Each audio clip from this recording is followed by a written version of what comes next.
കഴിവുകെട്ട അഴിമതി ഭരണത്തെ ജനങ്ങൾ തള്ളിക്കളഞ്ഞു. കപട മതേതരത്വവുമായി പിണറായി എത്തിയിരിക്കുന്നു. പച്ചയ്ക്ക് പറഞ്ഞ് രാജീവ് ചന്ദ്രശേഖർ. 10 മന്ത്രിമണ്ഡലങ്ങളിലാണ് LDFന് തിരിച്ചടിയുണ്ടായിരിക്കുന്നത്. എന്തുകൊണ്ടു തോറ്റു? CPMനെ ബോധ്യപ്പെടുത്താൻ CPIയും ഘടകകക്ഷികളും രംഗത്തിറങ്ങുകയാണ്. താത്വിക അവലോകനം കൊണ്ട് കാര്യമില്ലെന്ന് വിലയിരുത്തൽ. കേരളത്തിൽ കഴിഞ്ഞ 10 വർഷം ഭരിച്ചു മൂടിച്ച CPMനെ ജനങ്ങൾ തള്ളിക്കളഞ്ഞുവെന്ന BJP സംസ്ഥാന അധ്യക്ഷൻ രാജീവ് ചന്ദ്രശേഖർ. 10 വർഷത്തെ കഴിവുകെട്ട അഴിമതി ഭരണത്തെ ജനങ്ങൾ തള്ളിക്കളഞ്ഞുവെന്നും പതിവ് പോലെ കപട മതേതരത്വം ഉയർത്തി പിണറായി വിജയൻ രംഗത്തെത്തിയിരിക്കുകയാണെന്നും രാജീവ് ചന്ദ്രശേഖർ പറഞ്ഞു. കോൺഗ്രസ് നേതാവ് രാഹുൽ ഗാന്ധിക്കെതിരെയും അദ്ദേഹം വിമർശനം ഉന്നയിച്ചു. ഫേസ്ബുക്ക് കുറിപ്പിലൂടെയായിരുന്നു പ്രതികരണം. 10 വർഷത്തെ കഴിവുകെട്ട അഴിമതി ഭരണത്തെ ജനങ്ങൾ തള്ളിക്കളഞ്ഞപ്പോൾ പതിവ് പോലെ കപട മതേതരത്വം ഉയർത്തിയ രംഗത്തെത്തിയിരിക്കുകയാണ് മുഖ്യമന്ത്രി പിണറായി വിജയൻ. മറുവശത്ത് തന്റെ രാഷ്ട്രീയ പരാജയത്തിൽ നിന്നും ശ്രദ്ധ തിരിക്കാൻ നാണം കെട്ട പുതിയ നുണകളുമായി മുന്നോട്ട് പോവുകയാണ് രാഹുൽ ഗാന്ധി. ഇത് കാണുമ്പോൾ എനിക്ക് ഓർമ്മ വരുന്നത് ഈ വാക്കുകളാണ്. ഇടതുപക്ഷം ഒരിക്കലും യഥാർത്ഥ പ്രശ്നങ്ങൾ പരിഹരിക്കുകയോ ഭീഷണികളെ നേരിടുകയോ ചെയ്യുന്നില്ല. ജനങ്ങളെ വഴിതെറ്റിക്കാൻ വ്യാജ ഭീഷണികൾ കെട്ടിച്ചമയ്ക്കുക മാത്രമാണ് ചെയ്യുന്നതെന്ന് രാജീവ് ചന്ദ്രശേഖർ കുറിച്ചു. 10 മന്ത്രിമണ്ഡലങ്ങളിലാണ് LDFന് വലിയ തിരിച്ചടി ഉണ്ടായിരിക്കുന്നത്. തിരിച്ചടിയിൽ മുന്നിൽ Roshy Augustine, P. Rajeev, V. Abdurahman, Veena George, OR Kelu എന്നിവരുടെ മണ്ഡലങ്ങൾ. നേട്ടത്തിൽ മുന്നിൽ Pinarayi Vijayan, KN Balagopal, GR Anil, P. Prasad എന്നിവരുടെ മണ്ഡലങ്ങൾ. തദ്ദേശ തെരഞ്ഞെടുപ്പിൽ സ്വന്തം നിയമസഭാ മണ്ഡലങ്ങളിൽ കാര്യമായ തിരിച്ചടി നേരിട്ടത് 5 മന്ത്രിമാർക്ക്. ഗ്രാമപഞ്ചായത്ത്, മുനിസിപ്പാലിറ്റി കോർപ്പറേഷൻ എന്നിവിടങ്ങളിലെ വോട്ടുകൾ നിയമസഭാ മണ്ഡലാടിസ്ഥാനത്തിൽ കൂട്ടിയാൽ 10,000-ലേറെ വോട്ടുകൾക്കാണ് Roshi Augustine, V. Abdurahman, Veena George, OR Kelu, P. Rajeev എന്നീ മന്ത്രിമാർ പിന്നിലായത്. ഇവിടങ്ങളിൽ UDF ആണ് ഒന്നാമത്. Ramachandran Kadannappally 8,000-ഓളവും, MP Rajesh 6,000-ഓളവും, V. ശിവൻകുട്ടി 5,000-ഓളവും വോട്ടുകൾക്ക് പിന്നിലാണ്. ശിവൻകുട്ടിയുടെ നിയമമണ്ഡലത്തിൽ ND ആണ് മുന്നിൽ. KB ഗണേഷ് കുമാറും VN വാസവനും പിന്നിലാണെങ്കിലും അത് 1,000-നും 2,000-നും ഇടയിൽ വോട്ടുകൾക്ക് മാത്രമാണ്. മുഖ്യമന്ത്രി അടക്കം ആകെ 21 പേരുള്ള മന്ത്രിസഭയിലെ 10 മന്ത്രിമാരുടെ മണ്ഡലങ്ങളിലാണ് LDF തിരിച്ചടി നേരിട്ടത്. സ്വന്തം മണ്ഡലത്തിൽ 15,000-ലേറെ വോട്ടുകൾക്ക് മുന്നിലെത്തി മുഖ്യമന്ത്രി പിണറായി വിജയനും 13,000-ഓളം ഭൂരിപക്ഷം നേടി മന്ത്രി GR അനിലും 10,000 വോട്ടുകൾ അധികം നേടി KN ബാലഗോപാലും 12,000-ഓളം ഭൂരിപക്ഷം പിടിച്ച് മന്ത്രി V. പ്രസാദുമാണ് നേട്ടത്തിൽ മുന്നിൽ. മന്ത്രിമാരായ K. കൃഷ്ണൻകുട്ടിയുടെയും R. ബിന്ദുവിൻ്റെയും മണ്ഡലത്തിൽ 6,000-ഓളവും AK ശശീന്ദ്രൻ്റെയും സജി ചെറിയാൻ്റെയും മണ്ഡലങ്ങളിൽ 5,000-ഓളവുമാണ് LDFിൻ്റെ ഭൂരിപക്ഷം. മുന്നേറാനായെങ്കിലും മന്ത്രിമാരായ K. Rajan, J. Chinchu Rani, PA Muhammad Riyas എന്നിവർ 2,000-ൽ താഴെ വോട്ടുകൾക്ക് മാത്രമാണ് മുന്നിൽ. പ്രതിപക്ഷ നേതാവ് VD സതീശന്റെ മണ്ഡലമായ പറവൂരിൽ 10,000 വോട്ടുകൾക്ക് UDFന് മുന്നിലെത്താനായി. KPCC പ്രസിഡന്റ് സണ്ണി ജോസഫിന്റെ മണ്ഡലത്തിൽ 11,000 വോട്ടുകൾക്ക് UDF ഒന്നാമതാണ്.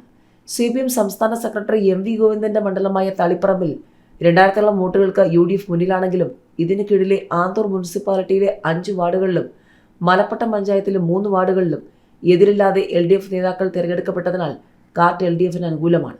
LDFന് ഏറ്റവും മിന്നിച്ച നേട്ടം കൊയ്തത് സ്പീക്കർ AN ഷംസീറിന്റെ മണ്ഡലമായ തലശ്ശേരിയിലാണ്. 40,000-ഓളം വോട്ടുകൾക്കാണ് ഇവിടെ LDF മുന്നിൽ. എന്തുകൊണ്ട് തോറ്റു? CPMനെ ബോധ്യപ്പെടുത്താൻ CPIയും ഘടകകക്ഷികളും താത്വിക അവലോകനം കൊണ്ട് കാര്യമില്ല എന്ന് തന്നെയാണ് വിലയിരുത്തൽ. എന്തുകൊണ്ട് തോറ്റു എന്നത് സംബന്ധിച്ച് താത്വിക അവലോകനവുമായി മുന്നോട്ട് പോകാതെ ജനവികാരം തിരിച്ചറിഞ്ഞ് പ്രവർത്തിച്ചില്ലെങ്കിൽ നിയമസഭാ തെരഞ്ഞെടുപ്പിൽ നാണം കെട്ട തിരിച്ചടി ഉണ്ടാകുമെന്ന് CPMനെ ഇടതുമുന്നണി യോഗത്തിൽ ബോധ്യപ്പെടുത്താൻ CPI ഉൾപ്പെടെ ഘടകകക്ഷികൾ. ശബരിമലയും ഭരണവിരുദ്ധ വികാരവും തദ്ദേശ തെരഞ്ഞെടുപ്പിൽ പ്രതിഫലിച്ചില്ല എന്ന CPM സംസ്ഥാന സെക്രട്ടറി MV ഗോവിന്ദന്റെ നിലപാട് യാഥാർത്ഥ്യവുമായി യോജിച്ച് നിൽക്കുന്നതല്ലെന്നാണ് ഘടകകക്ഷി നേതാക്കളുടെ വിലയിരുത്തൽ. മധ്യകേരളത്തിൽ കേരള കോൺഗ്രസ് എമ്മിനെ ഒപ്പം നിർത്തി കഴിഞ്ഞ തവണയുണ്ടാക്കിയ നേട്ടം ഇത്തവണ ആവർത്തിക്കാൻ കഴിയാത്തത് ആഴത്തിൽ പരിശോധിക്കണമെന്ന അഭിപ്രായവും ഉയർന്നിട്ടുണ്ട്.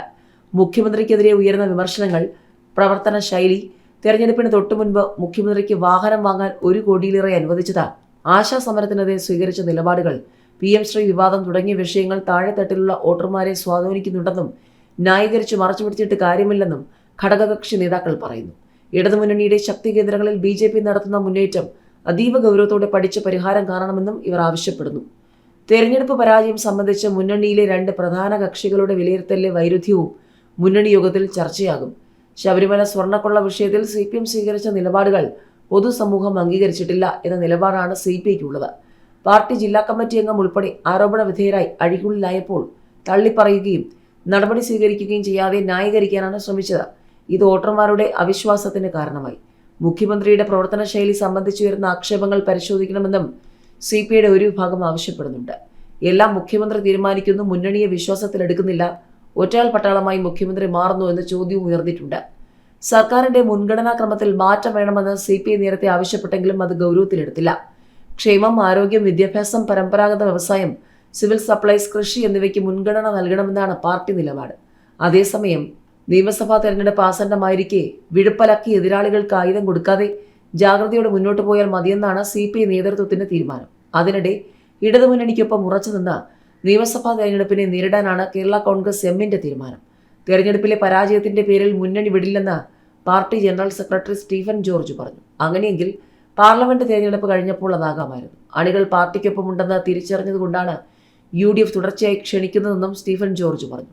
അതേസമയം തെരഞ്ഞെടുപ്പിലെ തിരിച്ചടിയുടെ കാരണങ്ങൾ ജനുവരിയിൽ വിശദമായി വിലയിരുത്തുമെന്ന് ഇടതുമുന്നണി കൺവീനർ TP രാമകൃഷ്ണൻ പറഞ്ഞു.